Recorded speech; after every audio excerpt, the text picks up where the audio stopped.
اللہ رب العزت نے حضرت انسان کو دنیا کے اندر بھیجا اور بڑا مرتبہ اور مقام دے کر بھیجا، اور پھر بالخصوص اس امت کو بہت بڑی ذمہ داری دے کر دنیا کے اندر اس کو بھیجا، جہاں اس امت کو اللہ نے مرتبہ اور مقام دیا۔ انبیاء نے اس امت میں آنے کے لیے دعائیں کی، اے اللہ ہمیں اس آخری امت کا حصہ بنا دیں۔ صرف سیدنا عیسیٰ علیہ السلام کی دعا قبول ہوئی، قیامت کے نزدیک سیدنا عیسیٰ علیہ السلام تشریف لائیں گے، لیکن وہ بھی بحیثیت امتی کے ہیں کہ بحیثیت نبی کے لیے تشریف لائیں گے۔ فرمایا جب وہ تشریف لائیں گے، امام مہدی نماز پڑھانے کے لیے آگے کھڑے ہوں گے، اور جب وہ پیچھے آنے کی کوشش کریں گے تو حدیث میں آتا ہے وہ یوں ان کی پیٹھ کے پیچھے جو ہاتھ رکھیں گے، فرمائیں گے نہیں نماز آپ پڑھ رہے ہیں، میں اگر آیا ہوں بحیثیت امتی کے آیا ہوں، اور حضرت نماز نہیں پڑھیں گے، نماز پیچھے پڑھیں گے، حضرت نماز نہیں پڑھیں گے، نماز پیچھے پڑھیں گے۔ اور صرف ایک نبی ہے جن کی اللہ نے دعا قبول فرمائی، اور وہ سیدنا عیسیٰ علیہ السلام۔ اب دیکھیں میں اور آپ، ہم نے کوئی عرضی پیش نہیں کی، ہم نے کوئی اللہ کے حضور میں دعا نہیں کی کہ جس امت میں آنے کے لیے انبیاء نے دعائیں کی، میں نے اور آپ نے دعا نہیں کی، اللہ نے مجھے اور آپ کو اس امت کا حصہ بنایا۔ اس لیے قرآن مجید کے اندر فرمایا کنتم خیر امت اخرجت للناس، تم اتنی بہترین امت ہو کہ اللہ کی نگاہ کے تم خیر امت ہو، خیر امت ہو۔ اس لیے حضرت مولانا قاری محمد طیب صاحب دامت برکاتہم جو دارالعلوم دیوبند کے محتمم تھے، وہ فرماتے ہیں ایک ہے خیر امت، ایک ہے شر امت۔ اب ہم میں سے ہر امتی نے یہ دیکھنا ہے کہ میں خیر امت کا حصہ ہوں کہ شر امت کا حصہ ہوں۔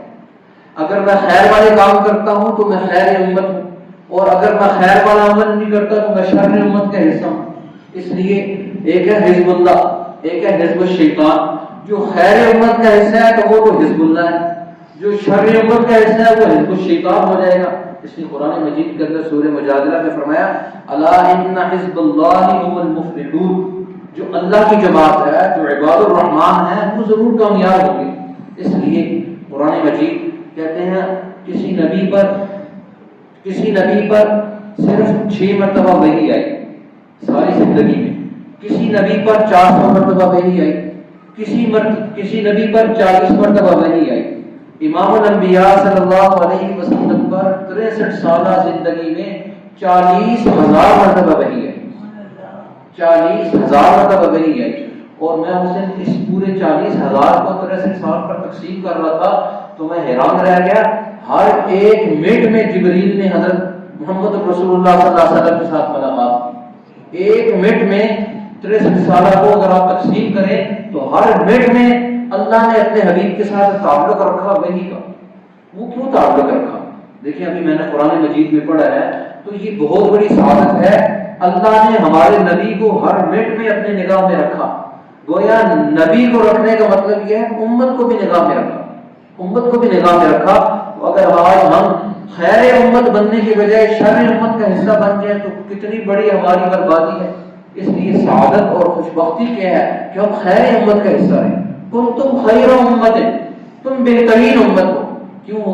اخرجت للناس، تم انسانوں کے لیے نکلے۔ امت کا وہ حصہ وہ اپنے لیے نہیں سوچتا، وہ انسانوں کے لیے سوچتا۔ اچھا، اور یہاں قرآن مجید کا بڑا عجیب انداز ہے، جب مفسرین وہ ان چیزوں کو سوچتے ہیں تو وہ آگے گفتگو کرتے ہیں، کہتے ہیں اللہ نے یہاں نہیں فرمایا کنتم خیر امت اخرجت للمسلمین، تم بہترین امت ہو، تم مسلمانوں کے لیے نکالے گئے ہو۔ فرمایا نہیں کنتم خیر امت اخرجت للناس، اخرجت للناس، ہر انسان کے لیے تم خیر امت ہو۔ اس میں یہودی بھی ہے، اس میں نصرانی بھی ہے، اس میں مجوسی بھی ہے، اس میں جین مت ہے، اس میں بدھ مت ہے، ساری دنیا کے انسانوں کا میدان محنت یہ خیر امت کا حصہ ہے۔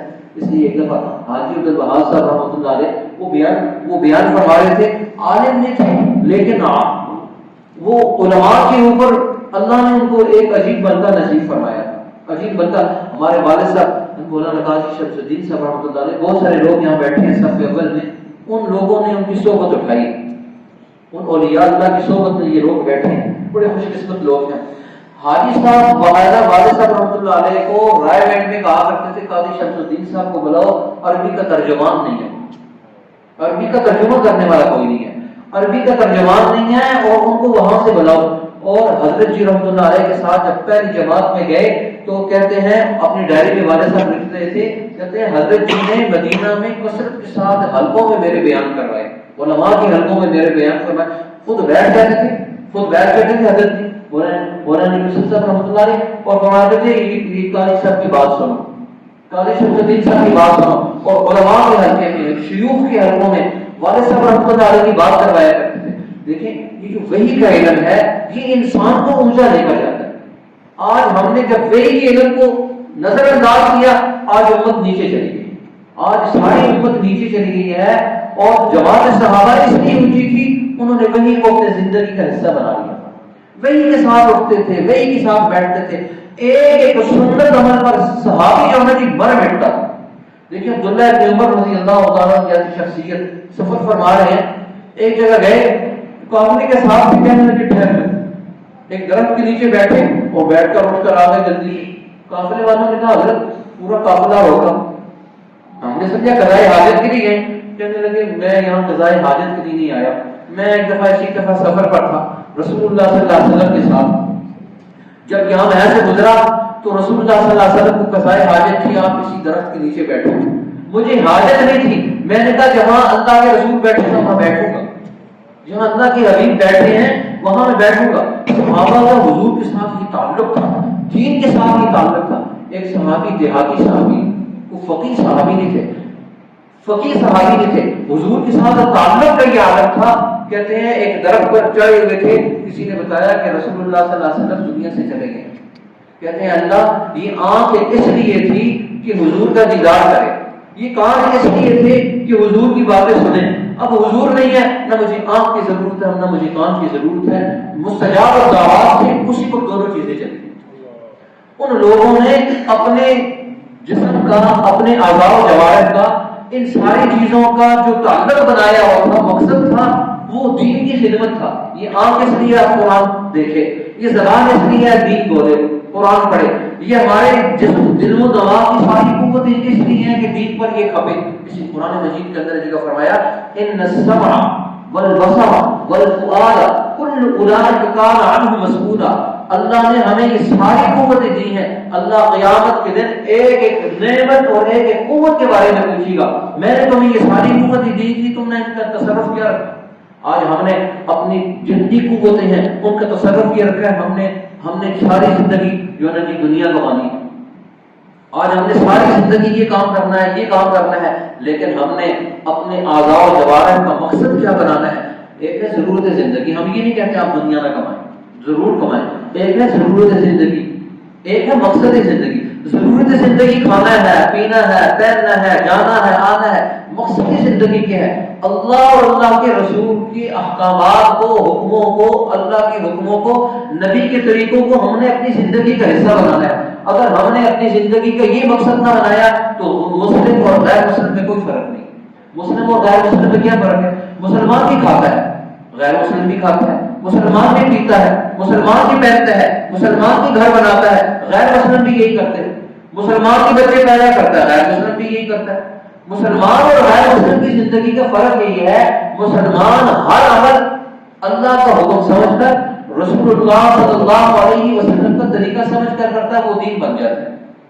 وہ کھاتا ہے بسم اللہ پڑھ کر، وہ پہنتا ہے اللہ کا نام لے کر، وہ مسجد میں داخل ہوتا ہے اللہ کا نام لے کر، مسجد سے باہر نکلتا ہے اللہ کا نام لے کر، واش روم میں جاتا ہے اللہ کا نام لے کر، واش روم سے باہر نکلتا ہے اللہ کا نام لے کر، اپنے گھر والوں کو پاس جاتا ہے اللہ کا نام لے کر، گھر والوں سے باہر نکلتا ہے اللہ کا نام لے کر، جہاں جہاں جیسے جیسے وہ جاتا ہے وہ دین بنتا چلا جاتا ہے، اور ہر چیز ہمارا دین بنتی ہے، غیر مسلم کا دنیا بنتی ہے۔ اس لیے آج ہم نے یہ طے کرنا ہے، ہم نے اپنی زندگی کو دین بنانا ہے، ہم نے اپنی زندگی کو دین بنانا ہے، خیر عمل کا حصہ بننا ہے۔ دین کیسے بنے گا؟ حضور والا عمل ہماری زندگیوں میں آئے گا، طریقہ آئے گا تو ہمارا سارا دین بن جائے گا۔ اور اگر اپنی خواہش کے مطابق، دیکھیں میں کہوں کہ میں بہت بڑے اللہ کے ولی کا بیٹا ہوں، میرا دل کرتا ہے میں عشاء کی نماز 5 ہفتے پڑھوں، بتائیں ہو جائے گا؟ ابو بکر صدیق کھڑے ہو کہ حضور چلے گئے، میرا بڑا دل کرتا ہے میں فجر کی نمازیں 2 کے بجائے 4 پڑھاؤں، ہو جائیں گے؟ ابو بکر کی بھی خواہش نہیں چلے گی، عمر کی خواہش نہیں چلے گی، عثمان طلحہ زبیر کی خواہش نہیں چلے گی، 1,24,000 لوگوں میں صحابہ کی خواہش نہیں چلے گی، حضور کا طریقہ چلے گا تو دین بنے گا۔ اور آخری بات آپ کو بتاؤں، آپ کو یہ دنیا کے اندر جتنے غوث نظر آتے ہیں، جتنے ابدال نظر آتے ہیں، جتنے کتب نظر آتے ہیں، جتنے نقیب اور حبیب نظر آتے ہیں، ان سارے ولایت کے جتنے درجات موجود ہیں، ان درجات کی جو بیس ہے، جو بنیاد ہے، وہ حضور کا عمل ہے۔ ان لوگوں نے سنت کو اپنایا، اللہ نے کسی کو غوث بنا دیا، کسی کو قطب بنا دیا، کسی کو ابدال بنا دیا، کسی کو حبیب اور نقیب بنا دیا، اپنا پیارا بنا دیا۔ اور جب اللہ کا پیارا بنتا ہے اس کا راستہ کیا ہے؟ حضور کا راستہ ہے۔ راستہ کیا ہے؟ اس لیے ہم ہر نماز کی ہر رکعت میں ایک دعا پڑھتے ہیں، اہدنا الصراط المستقیم، اے اللہ سیدھے راستے پر چلا۔ راستہ سیدھا کون سا ہے؟ ہر نماز کی ہر رکعت میں کہتے ہیں سیدھا راستے پر چلا۔ اور راستہ کون ہے؟ قرآن مجید نے وہی نے اس کا کہا، صراط الذین انعمت علیہم من النبیین والصدیقین والشہداء والصالحین۔ 4 طبقات کا قرآن مجید نے ذکر کیا۔ یہ 4 طبقات ایسے ہیں، صدیق جس راستے پر چلے گا وہ بھی جنت کا ہے، عمر جس راستے پر چلے گا وہ بھی سیدھا جنت والا ہے، اور 1,24,000 صحابہ میں سے جو صحابی جس راستے پر چل رہا ہے وہ جنت والا ہے۔ جو آدمی جس صحابی کو لے کر چلے گا، اللہ کا یہ ایسا دین ہے کہ وہ صحابی اس کو جنت تک پہنچا دے۔ کیوں؟ صحابی حضور کا عمل دیکھ رہے ہیں، صحابی کا شاگرد حضور کا عمل دیکھ رہا ہے۔ اس لیے ہم خطبوں کے اندر بار بار سنتے ہیں ثم الذین یلونہم ثم الذین یلونہم ثم الذین یلونہم۔ حضور کا دور، حضور کے صحابہ کا دور، ان کے شاگردوں کا دور، ان کے شاگردوں کا دور، یہ سارا خیر والا دور ہے۔ وحسن اولئک رفیقا، جو ان کے پیچھے چلے گا انہی کا رفیق ہے۔ اللہ مجھے اور آپ کو خیر امت کا حصہ بنائے، اور خیر امت کا حصہ بنانے کے ساتھ اللہ ہمیں صالحین کی رفاقت نصیب فرمائے، صالحین کی رفاقت نصیب فرمائے۔ سیدنا یوسف علیہ السلام کی 120 سال عمر تھی، 120 سال عمر تھی۔ آخری جب زندگی کا موقع آیا، آخری زندگی کا موقع آیا تو اللہ کے حضور کہتے ہیں کہ اللہ میں نے ساری زندگی تیرے حکموں کے مطابق گزاری، تو نے جو مجھے کہا، اب آخری التماس یہ ہے الحقنا بالصالحین، اللہ ہمیں صالحین میں اٹھانا، اللہ ہمیں صالحین میں اٹھانا۔ اب نیک لوگوں کی صحبت میں اٹھنے کے لیے ضروری کیا چیز ہے؟ وحی کے ساتھ تعلق۔ اللہ میرا اور آپ کا وحی کے ساتھ تعلق رکھ لے۔ جتنے اس گاؤں میں لوگ بیمار فوت ہوئے ان کے لیے بھی دعا کر لیں، جو بیمار ہیں اللہ رب العزت سب کی بخشش نصیب فرمائے، اور